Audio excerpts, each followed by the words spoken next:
Welcome to The Explainer.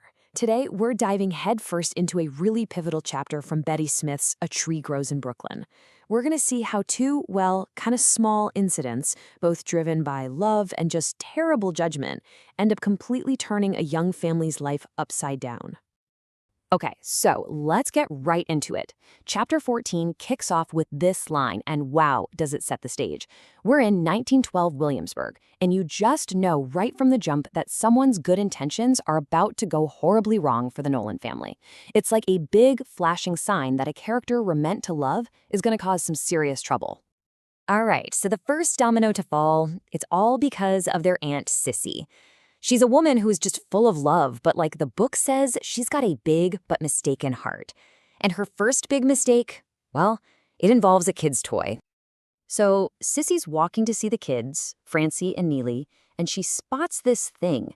I mean, picture it, this gorgeous, top-of-the-line tricycle just sitting there, unattended. And Sissy, without even a second thought, decides to, borrow it for her niece and nephew. And at first, it's just this magical ride. Francie remembers the fancy leather seat, the way the brass handlebar looked like living fire. But then, boom, it all falls apart. The real owner shows up, a screaming mother with her crying kid, and things get so heated that the local beat cop has to get involved. Now, you'd think Sissy's in big trouble, right? Nope. This is where her special talent comes in. With just her soft voice and this undeniable charm, she completely flips the script. The cop doesn't just let her off the hook, he actually takes her side. He starts telling off the other mom and ends up pulling the tricycle himself while all the neighbors are watching and, smirking.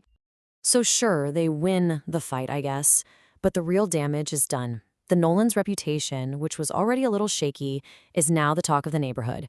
And you have to remember, for a poor family in 1912 Brooklyn, your reputation was everything. It was currency.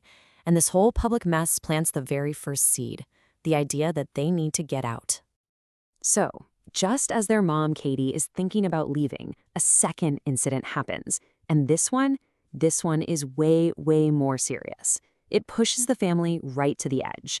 And guess what? It all starts, once again, with Sissy trying to do something nice.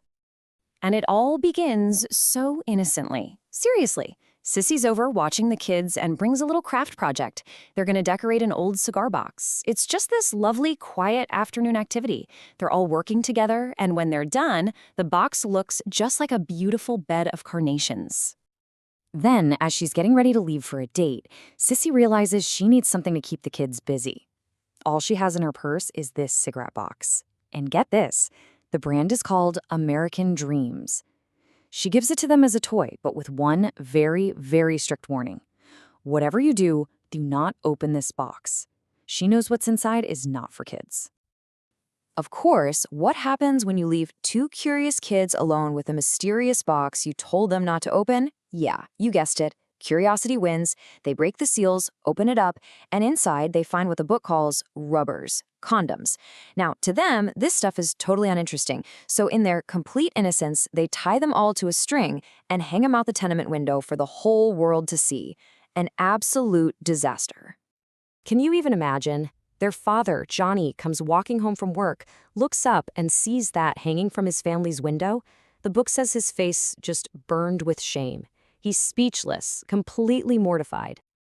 And that's it. That's the final straw. This second incident, this very public display of something so private and, especially for the time, so scandalous, well, it was the point of no return.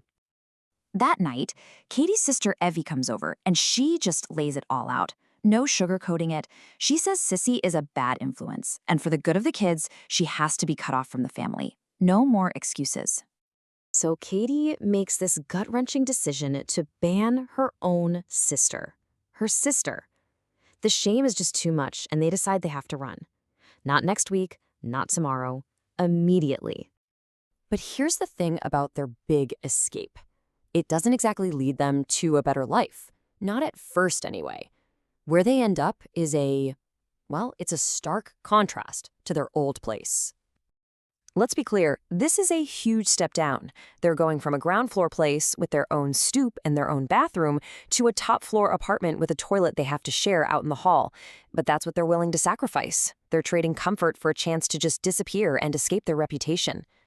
But there is one thing, one totally unexpected perk that comes with this new flat. By the unwritten law of the tenements, the roof belongs to whoever lives on the top floor.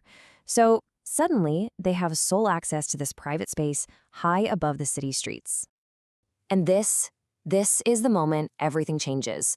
Up on that roof, Johnny shows his daughter Francie a whole new world. For the very first time, she sees this breathtaking view of the entire city. The bridges, the skyscrapers that look like a fairy city. It's this moment of just profound beauty that they find right in the middle of all their hardship. And standing there, looking out at everything, Johnny gets real quiet and reflective. He's talking to Francie, telling her he and her mom have been married 7 years, and this is their third home. It's this very quiet, vulnerable moment between a father and his little girl.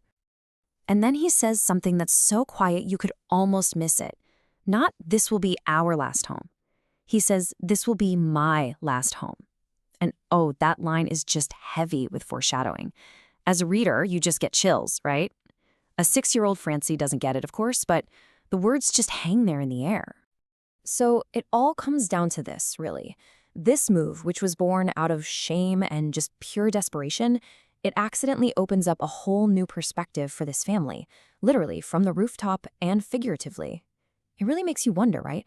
How is this brand new view, this new world they can suddenly see, going to end up shaping their future?